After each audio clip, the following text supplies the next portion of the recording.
Baik saudara, kita akan merenungkan firman Tuhan di malam hari ini. Mari kita lihat Alkitab kita di dalam Filipi 1 ayat 21 sampai 26. 2, 3. Karena bagiku hidup adalah Kristus dan mati adalah keuntungan. Tetapi jika aku harus hidup di dunia ini, itu berarti bagiku bekerja memberi uang. Jadi mana yang harus kupilih? Aku tidak tahu. Aku didesak dari dua pihak. Aku ingin pergi dan diam bersama-sama dengan Kristus.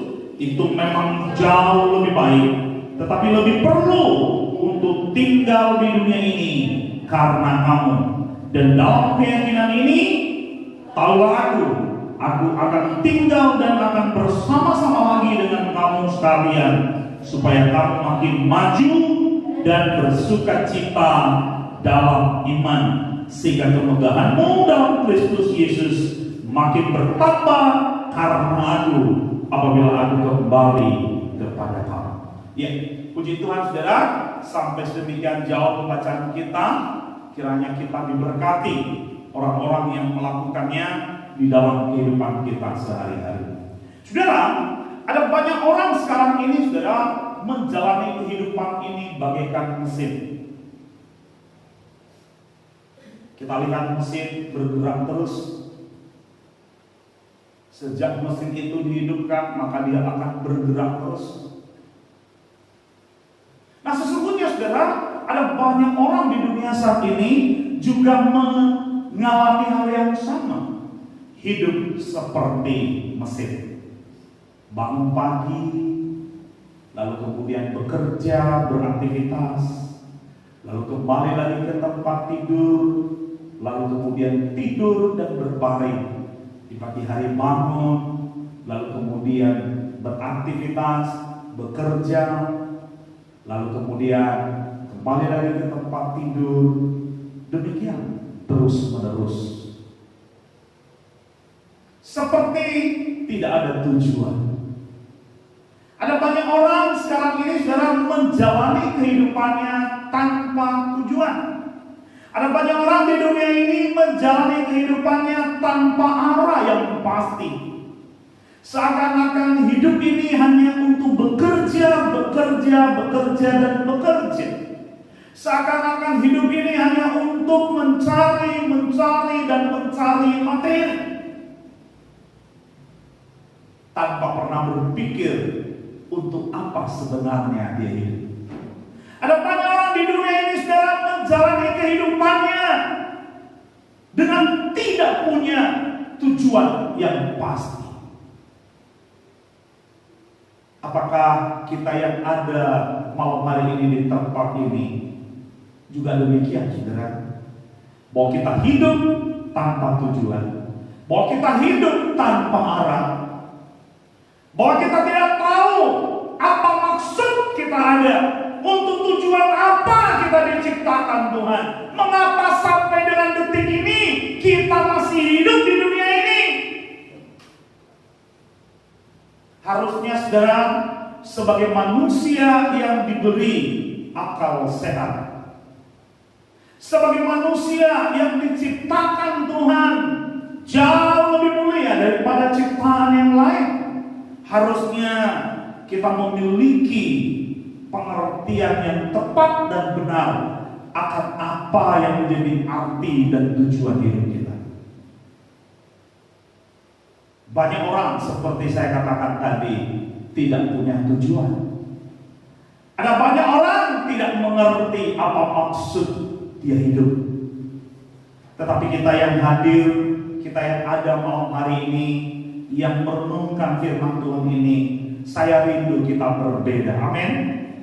Kita harus punya tujuan, kita harus punya arah, kita harus tahu untuk apa kita hidup, mengapa kita hidup.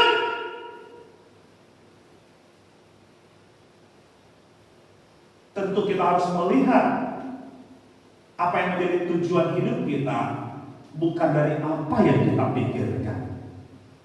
Kita harus mengetahui maksud untuk apa kita hidup di dunia ini, tentu bukan dari cara berpikir kita. Sama seperti bangunan dibuat saudara, tentu berdasarkan apa yang menjadi tujuan dari pembuatnya.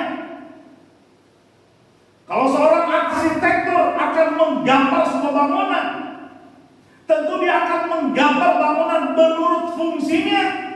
Dia akan mendesain bangunan menurut apa? Tujuan bangunan itu dibangun.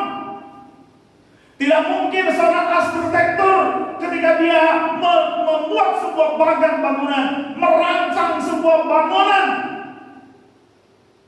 katakan saja sebuah pasar, tetapi yang digambarnya seperti hotel. Tentu tidak demikian. Atau dia menggambar sebuah rumah sakit, tapi gambar yang digambar bukan rumah sakit, tetapi seperti rumah tinggal. Tentu saudara, untuk apa sebuah bangunan dibuat, itu harus melihat apa tujuan. Demikian juga kita saudara, kita orang-orang yang diciptakan Tuhan, tentu si pemilik tujuan atas kehidupan kita adalah Tuhan sendiri, pencipta kita. Amin. Itulah yang menjadi tujuan kita, itulah yang menjadi arah hidup kita, itulah yang menjadi alasan mengapa kita hidup, yakni maksud dan tujuan Tuhan menciptakan kita dan memberikan kita kehidupan di dunia ini, saudara. Seperti tadi saya katakan, saudara, sebagai makhluk yang berakal budi, sebagai makhluk yang berakal sehat, maka penting untuk saya dan saudara mencari tahu apa yang menjadi tujuan hidup kita. Kita harus tahu, karena kalau kita tidak tahu apa yang menjadi tujuan kita hidup, saudara, maka kita akan menjalani kehidupan ini seperti mesin. Kita akan menjalani kehidupan ini dengan sangat membosankan. Kita tidak akan dengan betah melakukan sesuatu, saudara, karena kita tidak tahu untuk apa kita melakukannya. Kita tidak akan bersungguh-sungguh untuk melakukannya. Sebab kenapa? Karena kita tidak tahu untuk apa sebenarnya kita hidup. Malam hari ini, mari kita belajar firman Tuhan. Sebab Tuhanlah yang menciptakan kita, maka tujuan-tujuannya lah yang harus terwujud, tercapai di dalam kehidupan kita. Dan sebagai makhluk ciptaannya, sebagai anak-anaknya, kita harus tahu apa yang menjadi tujuan Bapa atas kehidupan kita. Mengapa sampai hari ini kita diberi kehidupan oleh Dia. Mari kita lihat saudara, firman Tuhan yang barusan tadi kita baca. Walaupun ayat ini seringkali dipakai untuk menguatkan keluarga di tempat duka, tapi sebenarnya firman Tuhan ini tidak diperlukan oleh orang yang mati. Tapi firman Tuhan yang kita baca ini adalah untuk orang hidup. Karena firman Tuhan ini memberitahukan orang hidup apa yang menjadi tujuan hidup. Amin. Ya, jadi firman yang kita baca ini bukan untuk orang mati, tetapi firman Tuhan ini untuk orang yang hidup, supaya ia mengetahui apa yang menjadi tujuan hidupnya di dunia ini. Mari kita lihat, saudara. Di ayat 21, di sana Rasul Paulus berkata, karena bagiku hidup adalah Kristus dan mati adalah keuntungan. Bagi Rasul Paulus, dua hal ini sama. Apakah mati atau hidup? Ya, dia sama-sama memiliki tujuan, dia sama-sama memiliki nilai yang sama. Bagi Rasul Paulus, kematian bukanlah akhir dari kehidupan, tetapi itu adalah sebuah keuntungan. Kenapa keuntungan, saudara? Karena itu berarti dia akan bersama-sama dengan Kristus. Itu sebabnya dikatakannya di ayat 23, saudara, aku didesak dari dua pihak, aku ingin pergi dan diam bersama-sama dengan Kristus. Itu memang jauh lebih baik. Tetapi apa yang menjadi dasar bagi Paulus adalah untuk mengatakan ini dimulai dari ayat 21. Bagiku hidup adalah Kristus.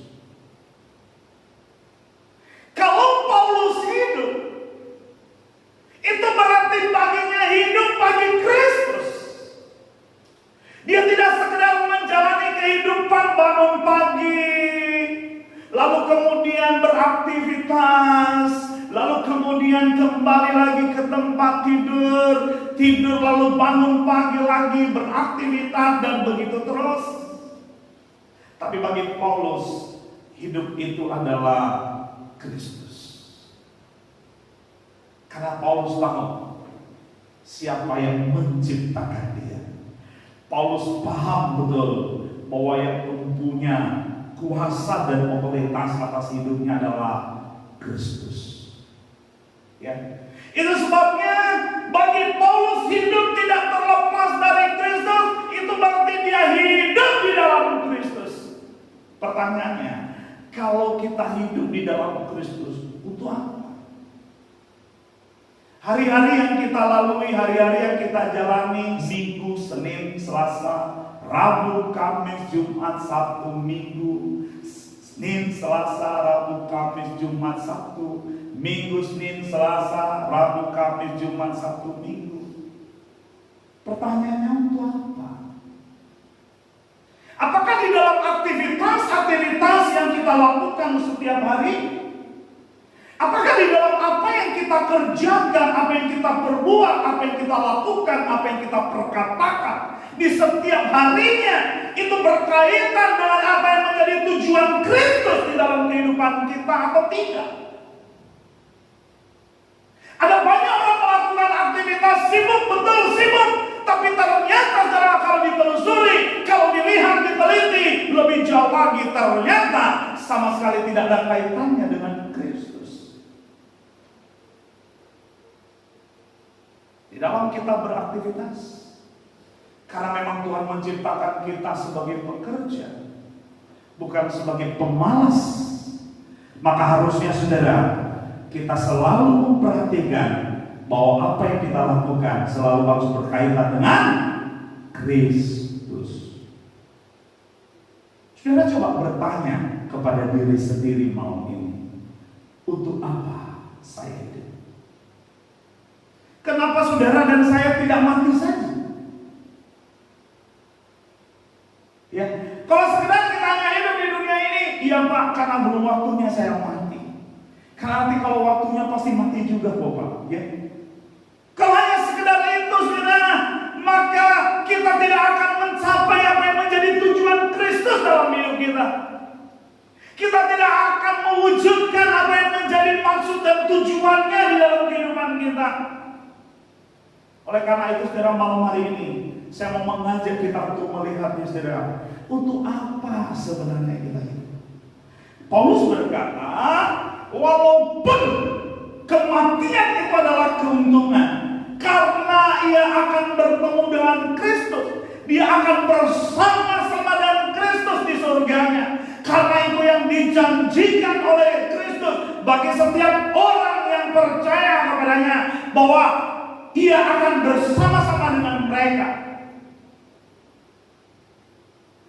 Tetapi Paulus berkata, ayat 22, tetapi jika aku harus hidup di dunia ini, itu berarti bagiku bekerja memberi buah.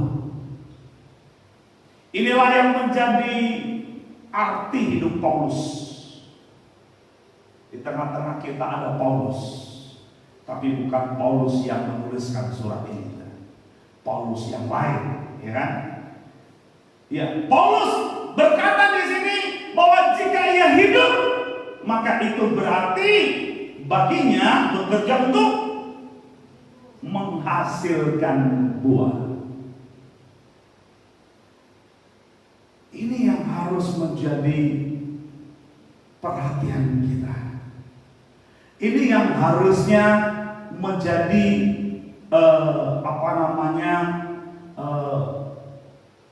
effort, usaha kita. Ini yang harus menjadi pemikiran kita untuk bagaimana kita hidup di dunia ini berbuah. Kalau saudara tanya pisang, untuk apa pisang hidup? Pisang akan berkata berbuah. Betul atau salah? Ya. Pisang itu tidak akan mati sebelum berbuah. Harusnya kita juga demikian, saudara. Kita berbuah. Ada buah-buah yang kita hasilkan di dalam kehidupan kita. Kita tidak sekedar hidup di dunia ini dan menjalani aktivitas kita. Kita melakukan berbagai kegiatan kita. Kuliah yang kuliah, sekolah yang sekolah, bekerja bagi yang bekerja, pelayanan bagi yang pelayan. Nah hanya sekedar itu, saudara. Tetapi kita harus punya tujuan, kita punya arah bahwa untuk apa saya hidup di dunia ini. Tidak lain tidak bukan adalah berbuah. Itu yang dikatakan Paulus, saudara. Bahwa jika aku hidup di dunia ini, itu berarti bagiku bekerja memberi buah. Ini yang menjadi perhatian Paulus. Paulus tidak ingin mati sebelum dia berbuah. Paulus ingin memastikan bahwa dia berbuah, ia menghasilkan buah tepat pada waktunya, menghasilkan buah tepat pada musimnya. Saudara, bukankah itu juga yang dikatakan oleh firman Tuhan? Firman Tuhan berkata, kamu telah menerima Kristus Yesus Tuhan kita. Karena itu hendaklah hidupmu tetap di dalam Dia. Hendaklah kamu berakar di dalam Dia dan dibangun di atas Dia. Hendaklah kamu bertambah teguh dalam iman yang telah diajarkan kepadamu, dan hendaklah hatimu melimpah dengan syukur. Jadi saudara, untuk seorang Kristen yang tumbuh hidup secara normal, kehidupan rohani, mengalami pertumbuhan rohani yang normal, maka ada tingkatan, saudara, mulai dari berakar, kemudian dia bertumbuh, bahkan sampai apa? Berbuah. Yesus berkata, akulah pokok anggur yang benar dan kamulah ranting-rantingnya. Di mana dikatakan setiap ranting yang ada pada pokok itu dibersihkan dengan tujuan untuk apa? Supaya ia lebih banyak berbuah. Tuhan mau, saudara, di dalam kehidupan kita, di dalam apapun yang kita lakukan, di dalam kita menjalani hari-hari kita, kita berbuah bagi Kristus, kita berbuah bagi Dia. Ada buah-buah yang kita hasilkan. Ya, ada buah-buah. Kita orang-orang yang sudah menerima Kristus. Kita orang-orang yang sudah percaya kepada Kristus. Kita berbuah. Ya, ada buah-buah yang kita hasilkan. Pertanyaannya, saudara, sudahkah buah itu kita hasilkan di dalam kehidupan kita? Lalu kita akan berkata bahwa kematian adalah keuntungan ketika kita sudah hidup bagi Kristus. Ya. Terkadang ayat ini terlalu gampang sekali dicomot, terlalu gampang sekali dikatakan, ya, apalagi dipasangkan di papan bunga ketika orang meninggal, saudara, lalu ditulis di situ, bagiku adalah hidup, bagiku adalah Kristus, dan mati adalah keuntungan. Sementara orang yang mati itu belum tentu hidupnya itu untuk Kristus. Bisa jadi selama hidupnya bukan berbuah bagi Kristus, tetapi justru mendukakan hati Kristus. Ya, kita harus berbuah, saudara. Ini yang menjadi tujuan kita. Apapun profesi kita, apapun yang kita kerjakan, apapun nantinya yang menjadi pekerjaan tetap kita, tetapi kita harus berbuah di tempat di mana kita berada. Kalau saudara tanya saya buah apa macam, buah-buah roh tentunya. Kita sebagai orang-orang yang sudah di dalam Kristus, di mana Roh Kudus memimpin kehidupan kita, maka tentunya buah-buah roh itu akan kita hasilkan di dalam kehidupan kita, saudara. Ya, buah-buah pertobatan kita akan tampakkan di dalam kehidupan kita. Sama seperti firman Tuhan berkata, hasilkanlah buah yang sesuai dengan pertobatan.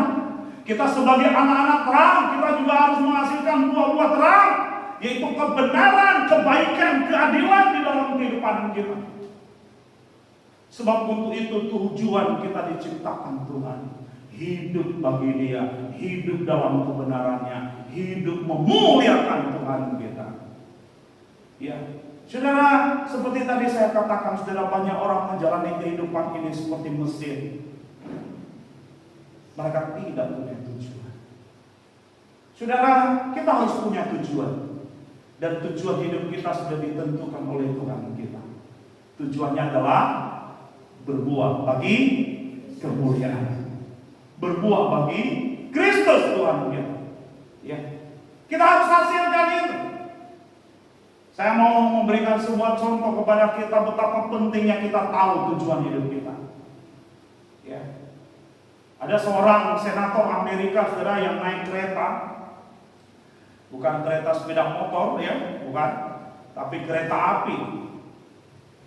Ketika dia naik kereta api itu, saudara, begitu dia duduk, lalu ada seorang kondektur, ya, memeriksa tiketnya. Kondektur itu berkata ketika kereta itu sudah berjalan, "Pak, boleh tunjukkan saya tiket Bapak?" Lalu kemudian sang senator itu, saudara, dia pun merogoh kantongnya dan mencari tiketnya. Dia mencarinya. Dia buka semua kantongnya, dia rogoh-rogoh tangannya ke dalam kantong, ya, untuk mencari tiketnya. Tapi dia tidak menemukan tiketnya. Melihat itu kemudian kondektur itu berkata, "Saya kenal Bapak. Bapak adalah seorang senator Amerika. Tentu tadinya Bapak sudah membeli tiket. Tidak mungkin Bapak akan merugikan perusahaan kereta api ini. Ya, sebagai public figure, Bapak tentu, ya, sudah membeli tiket. Tidak mungkin Bapak menipu. Sudah, begini saja. Bapak duduk saja, tenang, nikmati perjalanan ini." Lalu kemudian kondektur itu pergi, saudara. Ketika kondektur itu pergi, sang senator tadi kembali memeriksa dompetnya, memeriksa tasnya, memeriksa tempat-tempat di mana mungkin tiketnya tadinya telah disimpannya di sana. Dia sibuk mencari tiketnya, saudara. Melihat itu, saudara, kembali kondektur tadi datang dan berkata kepada senator, "Maaf Pak, mungkin apa yang saya lakukan sudah membuat Bapak terganggu. Saya minta maaf kalau tadi saya bertanya tentang tiket sehingga membuat Bapak sekarang sibuk mencari tiket. Ya, maafkan saya Pak. Ya, udah, soal tiket Bapak lupakan. Ya, saya percaya dengan Bapak. Bapak sudah membeli tiket. Bapak silakan duduk dan nikmati perjalanan ini sampai tiba di tujuan." Lalu kemudian kondektur itu pergi, saudara. Lalu setelah ditinggal sama kondektur, kembali sang senator tadi sibuk mencari tiketnya. Ya, dia memeriksa satu persatu pakaian dia di dalam koper, dibuka sama dia, dicari. Ya. Dia begitu repot mencari tiket itu, saudara. Melihat itu kembali kondekturnya datang dan berkata, "Pak, aduh, saya jadi tidak enak ya Pak. Ya, saya sudah membuat Bapak jadi gelisah. Saya sudah membuat Bapak jadi repot. Ya, sekali lagi Pak, soal tiket, Bapak tenang, gak usah lagi dicari. Bapak duduk saja. Ya, saya percaya Bapak sudah membeli tiket. Sekarang silakan duduk, silakan nikmati perjalanan ini hingga tiba di tujuan." Mendengar itu, kemudian senator itu berkata, "Masalahnya adalah kenapa saya harus mencari tiket saya? Karena tiket saya itu memberitahukan saya kemana tujuan saya pergi. Dengan saya tidak memegang tiket, maka saya tidak tahu sebenarnya saya itu mau kemana. Saya tidak tahu. Saya naik kereta api ini begitu saja, tanpa tahu sebenarnya saya itu mau kemana." Saudara, bukankah ada banyak orang di dunia ini seperti ini, saudara? Tidak tahu apa yang menjadi harus dituju.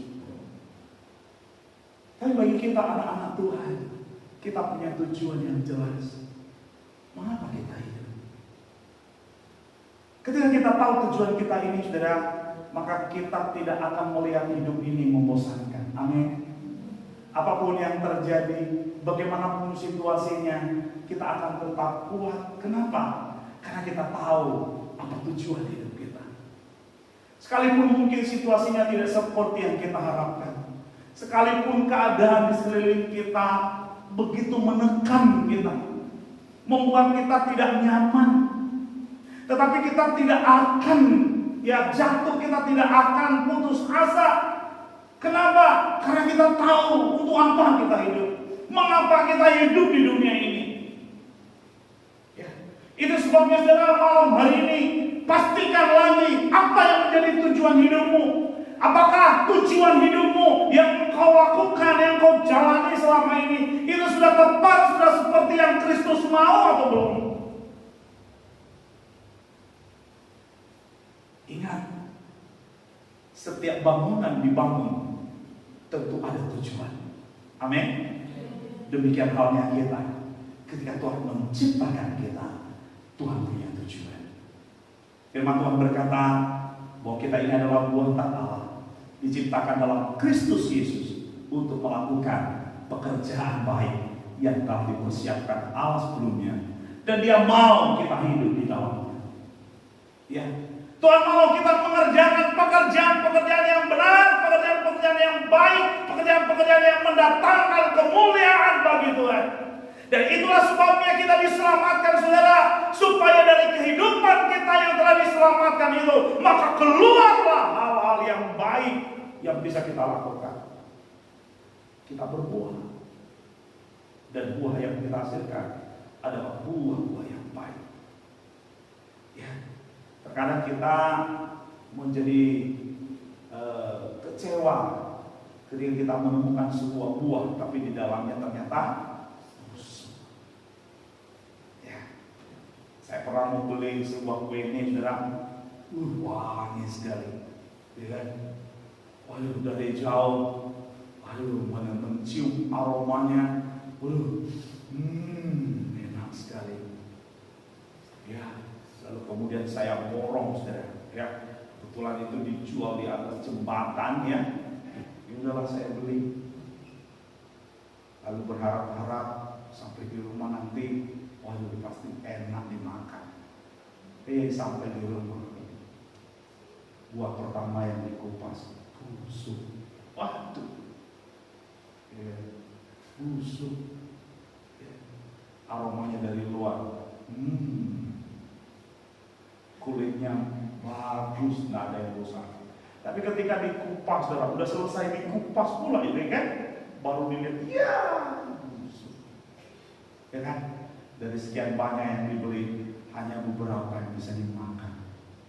Kecewa kan? Pernah alami seperti itu? Nah, coba bayangkan, saudara, karena itu juga yang ditemukan Kristus dalam hidup. Memang kamu berbuah, tapi buahnya busuk. Kecewa nggak Kristus? Kalau kita manusia saja kecewa, ya, terlebih Tuhan kita.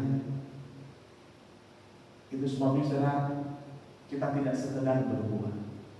Ingat, tujuan hidup kita adalah berbuah. Berbuah bagi Kristus. Tapi mari kita perhatikan bagaimana buah kita. Mari kita lihat Yohanes pasal 15. Apa yang dikatakan firman Tuhan di sana, saudara, tentang kita sebagai murid-murid Kristus.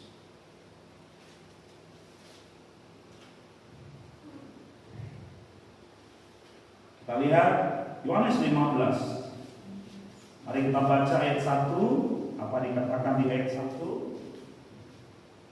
Kita baca 2, 3 ya. Akulah pokok anggur yang benar dan Bapa-Kulah pengusahanya. Setiap ranting pada aku yang tidak berbuah dipotongnya, dan setiap dibersihkannya. Kamu memang sudah bersih karena firman yang telah kukatakan kepadamu. Tinggallah di dalam aku dan aku di dalam kamu.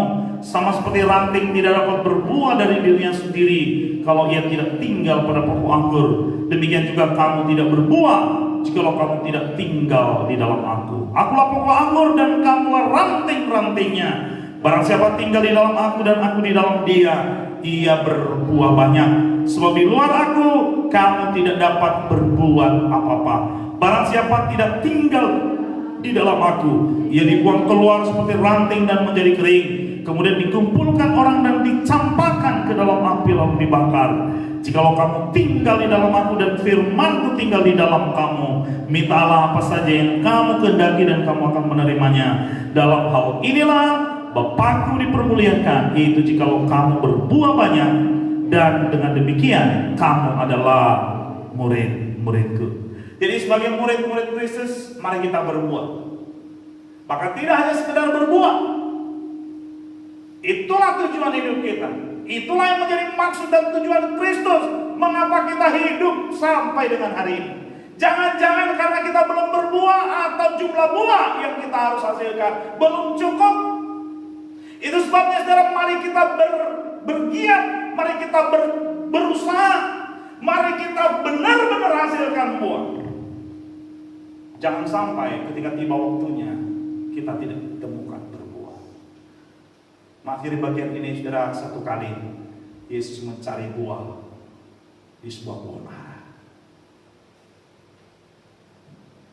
Tetapi Tuhan tidak menemukan satu buah pun di pohon itu. Apa yang dilakukannya? Ketika dia mencari buah dan dia tidak menemukan buah, maka yang dilakukan adalah mengutuk pohon itu. Mungkin Tuhan tidak akan mengutuk kita karena kita anak. Tapi sebagai anak, Tuhan mau kita berbuah. Mari kita menjadi anaknya, karena dia yang memilih kita. Bukan kita yang memilih, tetapi dia memilih kita untuk tujuannya. Itu makanya di ayat 16 di Yohanes pasal 15 itu Tuhan berkata apa? Mari kita baca. Di ayatnya yang ke-16 dikatakan demikian. 2-3 ya. Bukan kamu yang memilih aku, tetapi akulah yang memilih kamu, dan aku telah menetapkan kamu supaya kamu pergi dan menghasilkan buah, dan buahmu itu tetap, supaya apa yang kamu minta kepada Bapa dalam namaku diberikannya kepadamu. Mari kita meminta kepada Bapa supaya kita berbuah, sebab itulah yang menjadi tujuan hidup kita. Pastikan Anda dan saya berbuah dan terus berbuah. Amin. Biar kiranya firman Tuhan ini memberkati kita semuanya. Amin. Mari kita bangkit berdiri. Haleluya. Haleluya. Syukur kepadamu Tuhan. Haleluya. Haleluya. Mari kita sebagai orang-orang yang mengasihi Tuhan, kita orang-orang yang betul-betul mengasihi Dia dengan segenap hati kita. Bukti di mana kita mengasihi Dia adalah dengan menuruti firman-Nya. Dan biar firman Tuhan yang sudah kita dengar hari ini itu menjadi rema bagi kita, yang membuat kita berbuah. Sehingga tujuan hidup kita yang telah ditetapkan oleh Kristus tercapai di dalam kehidupan kita. Sebagai orang yang percaya, mari hasilkan buah orang-orang percaya. Sebagai pengikut-pengikut Kristus, mari hasilkan buah pengikut-pengikut Kristus. Sebagai domba-domba Kristus, mari hasilkan buah domba-domba Kristus. Sebagai anak-anak Kristus, mari kita hasilkan buah anak-anak Kristus. Haleluya.